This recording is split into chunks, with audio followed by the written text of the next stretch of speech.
નમસ્કાર, good morning. કેમ છો બધા? સવારના વાગ્યા છે 7:30. આપણે આવી ગયા છીએ વાડી ચક્કર લગાવવા માટે. આમાં છે ને વળી પાછું થ્રિપ્સ અને ગાર્ડનનું અટેક ઓછું છે. થ્રિપ્સ આવી ગઈ છે. હા જો તમને બતાવું. થ્રિપ્સ આવે એટલે છે ને પાંદડા બધા જો આમ ઓલા થઈ જાય. પાછળ હશે જીવડા એના. બતાવું તમને કેવા છે.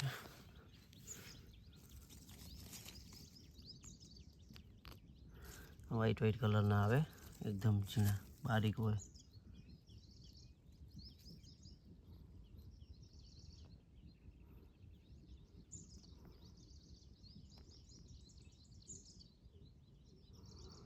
હમણાં નથી દેખાતા, સાંજે ટાઈમ એક્ટિવ થાય એકદમ. દવા છંટાવવી પડશે આજે. કેટલા વાગે? 7:30 વાગે છે ને. 9, 9:30 વાગે એક નવો પંપ પણ લેવાનો છે. એ પણ વિશાલભાઈ કનેથી ઉપાડી લઈએ. પરમ દિવસે આવી તો જવાનું હતું પણ પછી ગયો નથી હું પણ. આ એક કંટાળા છે. ભેજવાળું વાતાવરણ હોય ને એટલે થ્રિપ્સ તો ભલે ગમે ત્યારે આવી શકે છે. કંઈક આછી થઈ ગઈ છે જો મગફળી. આ બાજુ બરોબર છે.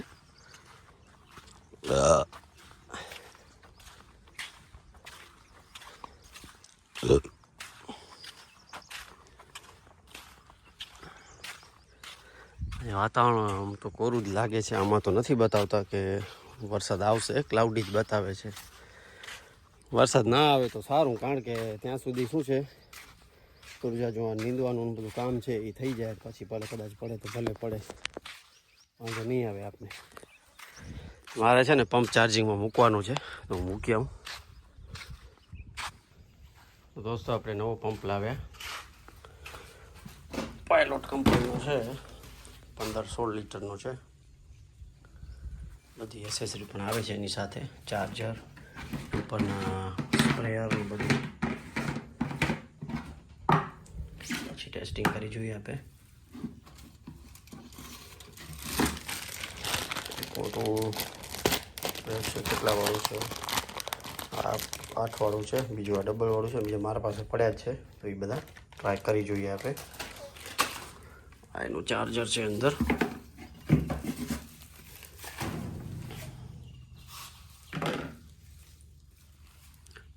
કંઈ છે નહીં હવે. અહીંયા શું છે?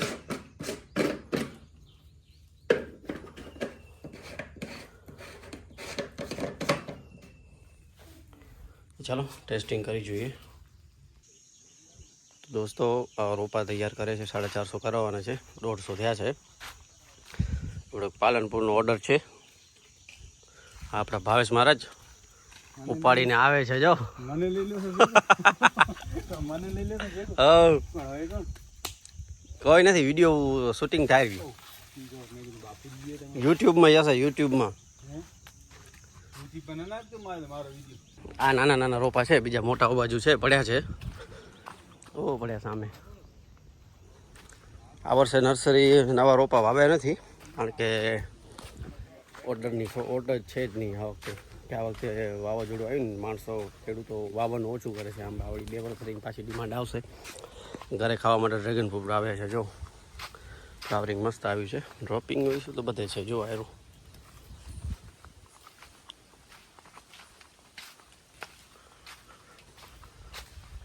સારી છે ઘણી. હાલો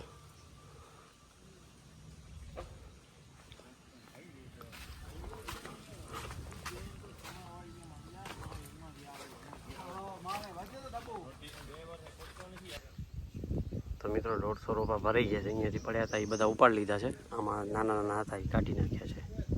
બાકી સારા બધા નાખી દીધા છે. દૂર જાય છે ને એટલે કસ્ટમરને સેટિસ્ફેક્શન થાય એટલા માટે નાના રોપા બધા ઝીણા થડવાળા બધા કાઢી નાખ્યા છે. સામે ભરે છે બીજા 450 રોપા આપવાના છે. પાલનપુર જશે છે. પાલનપુર ડીસા 420 કિલોમીટર થાય છે. 419 કે 11ની આસપાસ છે કંઈ. આજે ને ગયા વર્ષે સંદીપભાઈને અહીંયા રેતી ઠલાવી, મતલબ તળો છે રોપામાં ભરવા માટે. બીજા અહીંયા પણ રોપા છે. અહીંયા આયરા કોઈને જોઈતા હોય તો કહેજો. વ્યાજબી ભાવે મળી જશે. આજે થોડું અંધારા જેવું લાગે છે, પણ વરસાદ જે આજે આવશે એવું લાગતું નથી. વેધર એપમાં એવું બતાવે છે 2-3 દિવસ ખાલી રહે. આજે આમ આવે તો છે અંધારું, અમને આમ ખબર નથી પડતી શું થાય છે. આમ તો છે ને એક્ઝેક્ટ અષાઢી બીજ પછી આવે, 6 તારીખ પછી વરસાદ આવશે. મેન તો મુહૂર્ત છે ને અષાઢી બીજનું જ થાય ચોમાસાનું. આ તો હલકા દબાણના કારણે થતો હોય છે વરસાદ, બાકી તો અષાઢી બીજ પછી જ ઓપનિંગ થાય વરસાદનું લીગલી શાસ્ત્રોના પ્રમાણે. મિત્રો કોઈને ભાડા પર બોલેરો જોઈતી હોય તો આ સામે પડી છે, ભાડું કરી આપશે આપણા રમેશ પૂછ્યા.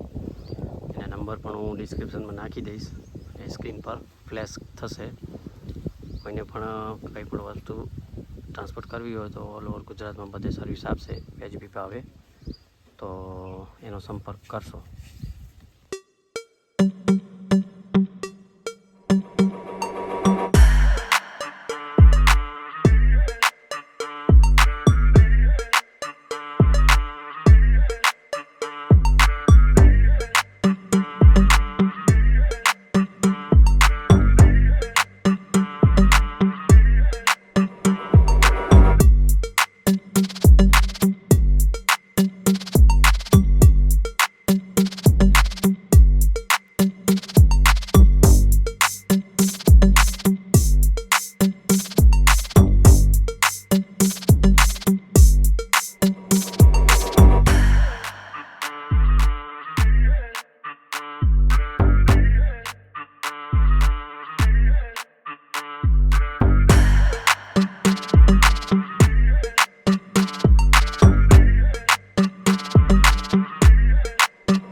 તો મિત્રો આપણે રાજભાઈની વાડી આવી ગયા છીએ ને અહીંયા રોપા વાવે છે એ દાડમના, નીચે વાવે છે, બતાવશું તમને. અહીંયા જો આ સાઈડથી ઉપાડી લીધા, સવારથી વાવવાનું ચાલુ છે, ઉપાડી લીધા છે અહીંયાથી.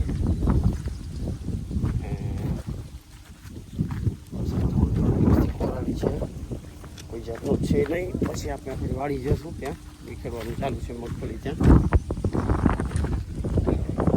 છે ને મગફળી વાવવાના છે. ખેડૂતો પડશે પથરા કેટલા છે રાજપીરમાં છે ને, પથરા બહુ છે, કારણ કે આ વાડી આખી છે ને પથ્થર વાળી હતી. અહીંયા તો સાવ એકદમ પથ્થર હતો.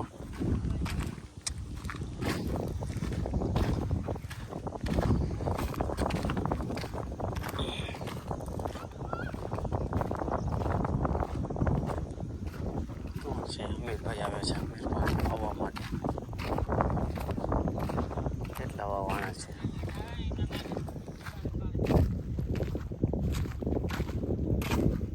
આ વાવનારા રાજ મુકેશ નહીં વાવનારા? અચ્છા, વાવવાનું ચાલુ છે અહીંયા. અહીંયા છે જો દેખાય.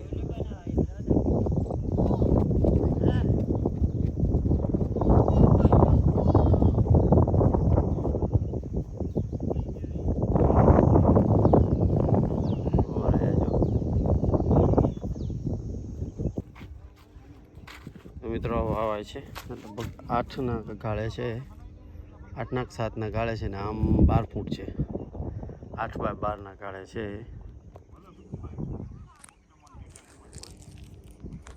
આઠ બાય 12ના ગાળે છે, જુઓ તમે.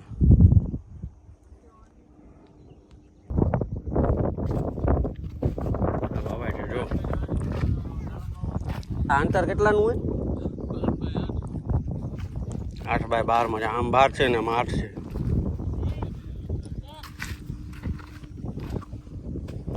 આ ભાગ પેલો વાલથી આ બાજુનો પૂરો કરી લેશે. આજે તો થોડોક જ થશે, આ લાઈને એક અધૂરી છે, ઉપાય એ થશે. બીજો આ બાજુ નહીં થાય, કાલે કરવાના છે. આ છે ને ટીસ્યુ કલ્ચર નથી, ગોટી કલમ છે, ડાયરેક્ટ બનાવેલી હોય ને એ કલમ નર્સરીમાં. ટીસ્યુ કલ્ચર એવું હોય કે જે લેબમાંથી ડેવલપ કરેલા રોપા. એવું કહે છે, કહેવાનું એવું છે ખેડૂતોનું, આ છે ને બધી સિઝન ઝાલી શકે છે. થોડુંક હેવી હોય છે આનું ઝાડવું. બાકી ટીસ્યુ કલ્ચરમાં છે ને ફ્રૂટ વધુ આવી જાય છે, માલટાણે તકલીફ કરાવે છે, એટલે બધા ખેડૂતોને અલગ અલગ રાય છે.